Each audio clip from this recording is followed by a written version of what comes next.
네, 지금 혹시 뭐 그분이 이사를 나가셨는지 그런 걸 파악하고 계신지 해가지고요. 6배를 지금 공실인 상태니까. 완전히 3월에 나갔어요. 이 설명을 냈거든요. 기존에 전입신고를 하신 분이 양 씨라고 있으시더라고요. 저희랑은 관련이 없으실 분일 텐데. 네, 지금 이 물건이 감정가 대비 한 1억 원 정도 떨어져 있어서 만약에 감정가가 시세만 맞다면 좀 매력적인 금액인 것은 맞습니다. 우리 여기 유니테크빌 기숙사동 시세 좀 여쭤보고 싶어서 왔습니다. 안 된다고요. 기숙사 용도로 사용해요. 그러니까 여기 업체에 직원이 써야 된다고요. 네, 안녕하세요. 행꿈사의 빌리언입니다. 네, 제가 지금 있는 곳은 여기 일산 신도시 일산동구 백석동에 나와 있습니다. 이 백석동에 온 이유는 이 인근에 지금 반값으로 진행되는 경매 물건이 있어서 한번 와봤고요. 그 물건은 아파트인데 아파트 한 5억대 정도 되는 물건이 지금 절반대 금액에 입찰이 가능하신 상태입니다. 근데 그 물건은 워낙 뭐 멀쩡하고 또 인기도 많고 해서 경쟁은 좀 상당히 치열할 것 같습니다. 그래서 인근으로 해가지고 혹시나 경쟁이 좀 덜 치열할 만한 물건이 있는지 살펴보다가 한 아파트형 공장이 있는 그 물건으로 왔습니다. 여기가 지금 백석동인데 이 백석동은 지하철 3호선 백석역 인근에 있습니다. 백석역에서 도보로 한 10분 정도 거리에 위치를 해 있고요. 바로 뒤쪽에 보시면은 저렇게 주거 단지도 형성이 되어 있고 중소기업 벤처진흥공단도 위치를 하고 있고 일산이 전체적으로 베드타운으로 인식이 되어 있는데 이곳은 뭐 그렇게 넓지는 않지만 기업들이 좀 입주를 해 있는 그런 공간입니다. 그리고 오늘 지금 살펴볼 물건은 아파트형 공장에서 기숙사로 활용되는 물건이고요. 네, 이쪽으로 보시면 오른쪽에 있는 건물이 아파트형 공장입니다. 많은 공장들이 입주를 해 있고요. 많은 사업자분들이 입주를 해 있습니다. 그리고 여기 왼쪽에 보시면 이 아파트도 아니고 좀 애매한 그 나홀로 아파트 같은 느낌의 물건이 있는데 여기는 지금 기숙사로 활용되고 있는 곳입니다. 건축물 대장을 떼보시면은 용도가 기숙사이고요. 이 물건은 감정평가 금액이 2억 8천만 원대입니다. 2억 8천만 원대에서 시작을 해서 지금 유찰이 돼서 1억 9천만 원대에 진행을 하고 있는 상태이고요. 대략적으로 물건 가치를 보면 2019년 10월 달에 실거래된 사례가 2억 2,900만 원 정도의 실거래가 된 사례가 있습니다. 그런데 이 물건이 지금 기숙사하고 또 거래가 많은 물건은 아니다 보니까 시세 파악하기가 좀 만만하지 않습니다. 그래서 여기 인근에 있는 중개소장님들 통해서 한번 확인을 해보고요. 그 다음에 여기 지금 물건이 소유자분께서 경매로 취득을 했습니다. 경매로 취득하고 나서 다른 전입 세대주분이 지금 전입을 해 있습니다. 그래서 이 전입 세대주분이 대항력이 없으면 괜찮았을 텐데 먼저 설정된 근저당권자가 있고 그분보다 먼저 전입신고를 해버린 바람에 지금 대항력이 또 있을 수가 있는 그런 여지가 있습니다. 그렇기 때문에 그 부분도 한번 확인을 해보고 있고요. 그럼 같이 가셔가지고 물건지 내부 살펴보겠습니다. 편함을 통해서 보면 일단 1층에는 한 개 세대가 있고요. 그 다음에 총 건물은 10층까지 있습니다. 10층까지 각 층에 2개 세대씩 해서 총 19세대가 거주를 하고 있는 그런 건물입니다. 경매로 나온 지금 매물인데 이 매물의 지금 우편함을 통해서 확인을 했을 때 제가 우편함을 살짝 보니까 지금 미납된 관리비가 한 2달 정도치가 있습니다. 그리고 그 명의가 어느 명의로 나왔냐면은 현재 소유자분 명의로 미납 관리비가 부과가 되고 있고, 그다음에 전입 세대주 분으로 부과가 됐으면 그분이 아마 점유를 하고 있겠다 생각을 할 텐데 전입 세대주 분이 아니라 소유자분 명의로 부과가 되고 있습니다. 그러면 추정을 해볼 수 있는 게 여기가 지금 사업자분들이 많이 계시니까 그분이 소유자분이 사업자시고 그 다음에 전입신고를 하신 분은 뭐 또 직원이 아니실까 생각도 듭니다. 그거는 단순히 제 추정이고요. 그럼 혹시나 이 세대에 또 계신지 한번 확인을 해보겠습니다.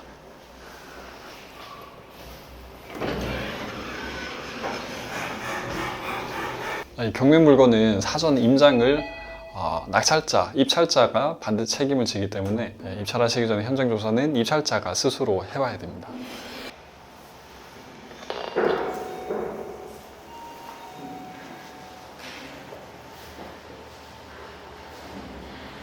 일단 벨을 눌러봤을 때는 지금 아무도 안 계신 것 같고요. 뭐 주변의 관리사무소나 그 다음에 또 인근의 중개소장님 통해서 추가적으로 한번 조사해 보겠습니다.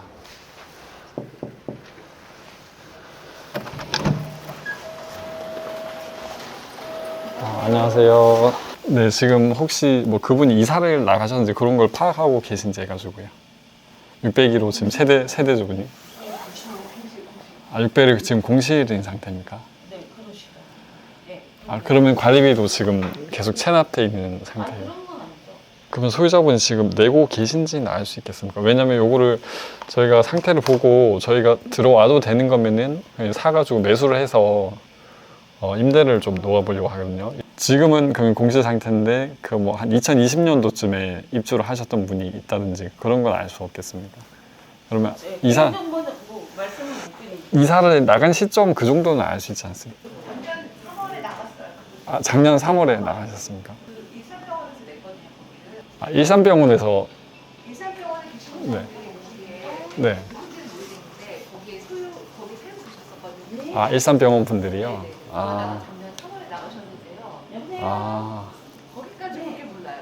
예, 그 작년까지 저작년까지 기숙사로 활용하시던 그 유니테크빌 관련해서 여쭤드리려고 전화드렸고요. 601호를 지금 저희가 세대를 지금 새로운 분으로 임차를 하려고 하는데 네네. 기존에 전입 신고를 하신 분이 양 씨라고 있으시더라고요. 저희랑은 관련이 없으실 분일 텐데. 그 당시 저희는 병원 명의로 이제 네. 임차를 했을 거예요. 만약에 임차를 하시면 병원 명의로 하시고요. 그렇죠. 개인 명의로 절대 할 수가 없고요. 임차든 매입은 다 병원 명의로. 작년에 이사 저희 정산하고 다 완료된 걸로 확인되거든요. 그럼 22년 4월에 맞습니까? 네, 22년에 이제 마무리됐습니다. 저희는. 네, 지금 이 물건이 감정가 대비 한 1억 원 정도 떨어져 있어서 만약에 감정가가 시세만 맞다면 좀 매력적인 금액인 것은 맞습니다. 근데 문제가 되는 것이 지금 전입 세대주분이 대항력이 있을 수 있는 임차인일 수도 있어가지고 문제가 되는데 그분이 임차인이 맞는지 아닌지 확인을 하는 과정이 필요합니다. 일산병원에서 직원분들 기숙사로 활용을 했다고 합니다. 10년도부터 22년까지 사용을 하셨는데 그 기간 동안에 전입신고를 한 분이 계셔가지고 그분이 일단은 지금 전입신고 일자로는 대항력이 있는데 만약에 일산병원이 직원분이셨다면은 대항력이 없는 임차인이 되는 것이거든요. 왜냐면은 계약은 일산병원이랑 현재 경매 물건의 소유자분이랑 하셨고요. 그렇기 때문에 현재 전입 세대주분은 일산병원의 직원이 맞다는 것만 확인이 되면은 안심하고 입찰을 하셔도 되는 겁니다. 그 부분에 대한 조사를 더 해볼 수도 있겠는데 이 물건에 관심이 있으신 분들께 그 부분은 맡겨드리겠습니다. 선생님 안녕하십니까. 우리 여기 유니테크빌 기숙사동 시세 좀 여쭤보고 싶어서 왔습니다. 기숙사라도 지금 방 4개, 욕실 2개고 하니까 네. 그냥 일반적으로 사용하면 되는 거지 않습니까? 안 된다고요. 기숙사 용도로 사용해야 돼. 그러니까 여기 업체에 직원이 써야 된다고요. 반드시 우리 유니테크빌 직원이어야 되나요? 네, 지금 현재는 그래요. 나중에 그게 완화될지 어쩔지는 모르겠는데 예.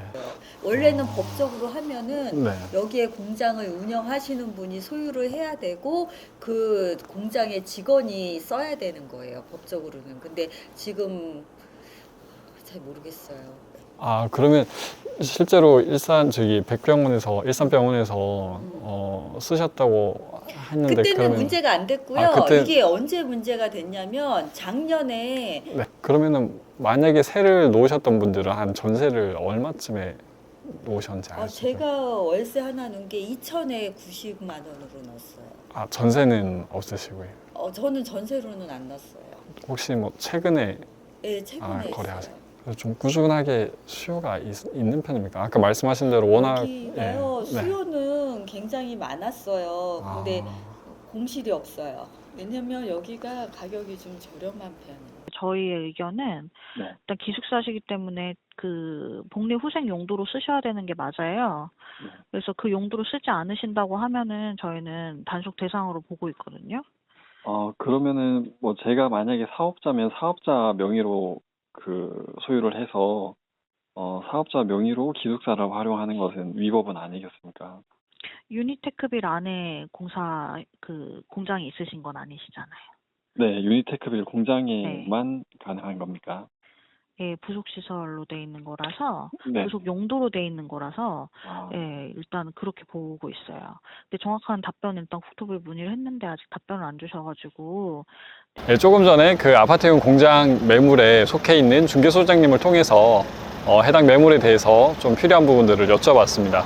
그 내용을 좀 정리해서 말씀을 드리면은 이 경매 물건으로 나온 물건의 용도가 기숙사입니다. 공장에서 일을 하시는 분이 그 직원분의 편리한 숙식을 위해서 활용할 수 있는 곳이 기숙사가 되는 건데 반드시 그 기숙사로만 사용을 해야 된다고 합니다. 그 말이 뭐냐면은 만약에 이 물건을 제가 그 개인 명의로 낙찰을 받아버리고 그 다음에 이거를 임대를 해버리면은 건물의 용도를 그 용도대로 사용하지 않게 돼버린 겁니다. 그래서 제가 이거를 용도대로 사용하려면은 그 아파트용 공장에다가 건물을 소유를 하고 있는 상태에서 공장을 소유하고 있는 상태에서 직원분을 채용하고 그 직원분이 사용을 하도록 해야 그게 용도대로 사용을 한 겁니다. 용도대로 사용을 하지 않으면 이제 위법 사항이 되니까 고양시청에서 제재를 가할 겁니다. 2022년에 이 물건을 용도대로 사용하지 않아서 시에서 단속을 했고 단속한 결과 용도대로 사용하지 않은 임차인 일부는 또 퇴거를 하신 것으로 밝혀졌습니다. 지금 경매 물건에 나와 있는 이 호실도 기존에는 이 아파트용 공장에 입주해 있는 업체가 기숙사로 활용하는 것이 아니라 근처에 있는 일산 병원에서 기숙사로 활용을 한 건데 처음에는 이제 문제가 없는 줄 알고 활용을 하시다가 이 또 시에서 제재를 하고 위법 사항이다 이렇게 공고를 하는 바람에 아마 퇴거를 하신 건 아닐까 이렇게 추정도 됩니다. 네, 그렇기 때문에 이 물건은 지금 1억 정도 저렴하게 나와 있기는 하지만 이런 위법 사항 때문에 제한이 있기 때문에 오히려 시세는 더 낮을 수도 있는 상황입니다. 그렇기 때문에 반드시 현장에 오셔가지고 매물을 직접 현장 조사를 해보셔야 되는 거죠. 처음에는 1억 정도 싸게 나와 있으니까 뭐 전세 시세만 괜찮다면 임대를 놓아가지고 수익을 낼 수 있을 거다 이렇게 생각을 했는데 그게 아니라 용도가 지금 기숙사다 보니까 용도대로 사용하지 않으면 과태료가 부과가 될 수 있다는 거, 이 사실을 알게 되었습니다. 제 뒤로 지금 요진건설의 지금 요진 Y시티가 보이십니다. 이 요진 Y시티가 처음부터 아파트로 지으려고 했던 건 아니고요. 처음에 요진건설에서 이쪽에 출판과 관련된 시설을 지으려고 했는데 출판 시설이 이제 파주 쪽으로 넘어가면서 이쪽으로는 출판 시설을 이제 지을 수 없는 상황이 돼버렸습니다. 그래서 기존에 LH에서 매입한 토지를 가지고 새롭게 아파트를 짓기 위해서 이 아파트를 짓는 조건으로 일부 기부 체납을 하기로 했습니다. 기부 체납을 하기로 한 게 업무 용지 하나랑 그 다음에 학교 용지를 기부 체납하기로 하고 또 업무 시설을 기부 체납하기로 했습니다. 그래서 기부 체납하는 조건으로 이곳에 아파트가 들어설 수 있게 됐고요. 지금은 이 아파트가 이 백석동의 랜드마크 아파트이고 시세도 국민주택 규모 기준으로 해서 2021년 10월까지 한 12억대 정도까지 상승을 했다가 최근에는 금액이 떨어져가지고 8억 중반대에 매물이 나와 있기는 합니다. 지금 바로 뒤에 보시는 건물이 요진 개발에서 기부 체납을 한 업무 시설입니다. 원래는 이 요진 Y시티가 준공이 되는 대로 기부 체납을 약속을 했었는데 그 기부 체납이 제때 이행이 되지 못해서 조금 고양시와 소송도 오고 가고 했습니다. 결국에는 요진건설에서 고양시에다가 기부 체납을 하도록 되었고요. 처음에 기부 체납을 한 것은 2018년도에 이 업무 용지를 기부 체납을 했고 또 여기 바로 우측에 보시는 곳은 펜스로 쳐져 있는 이 부분은 지금 학교 용지였습니다. 학교 용지도 기부 체납이 된 상태이고 그 다음에 작년 2022년에 이 업무 시설이 마지막으로 기부 체납이 되는 걸로 결정이 됐습니다. 이 부분이 지금 뜨거운 감자가 되고 있는 이유는 고양시청이 덕양구 주교동에 소재를 하고 있었고 건물이 작다 보니까 부서가 다 수용이 안 돼서 일부 부서는 구시청 근처에 업무시설을 임차를 해서 사용을 하고 있었습니다. 2023년 올해 원래 그 주교동 인근에 있는 새로운 부지에다가 고양시청을 신축을 하려고 계획을 했었는데 그 계획이 좀 틀어져서 요진 개발에서 기부 체납한 이 업무 시설에다가 고양시 시청 청사를 이전을 하기로 했습니다. 시청의 모든 부서가 이전을 하는 것은 아니고요. 일부 부서가 이전을 하고 또 구시청에는 일부 부서가 또 남아있게 됩니다. 덕양구 주민들은 그쪽에다가 새로운 시청이 들어서기로 했는데 갑자기 여기 일산 동구 쪽으로 오게 되면서 좀 반발이 있는 상태이고요. 이쪽으로 시청이 들어오게 된다면 아무래도 이쪽으로 좀 왔다 갔다 하시는 분들도 더 많아지시고, 그다음에 업무를 보시는 분들도 계시니까 이 백석동이 이 오피스텔이 많은 것으로 유명한데 오피스텔을 찾는 분들도 조금 더 많아질 수 있겠고요. 이 지역에서는 큰 호재로 작용할 수 있겠습니다. 이 백석동은 뭐 지하철이면 지하철, 그 다음에 버스 터미널도 있고요. 그 다음에 초등학교, 중학교, 고등학교도 다 인프라를 갖추고 있는 상태고, 뭐 백마 학원과도 가깝고 경의중앙선까지도 접근이 용이하니까 여러모로 많은 인기를 누릴 수 있는 지역으로 보입니다. 제가 오늘 백석동에 와가지고 동네 물건을 조사하면서 왜 임장을 해야 되는지 그 사실을 한번 알 수 있게 되었고요. 그 다음에 임장을 통해서 이 지역의 이슈가 될 수 있는 거, 부동산 시세에 좀 영향을 줄 수 있는 호재들도 함께 살펴봤습니다. 오늘 영상이 도움되셨다면 구독과 좋아요 부탁드리겠습니다. 예, 감사합니다.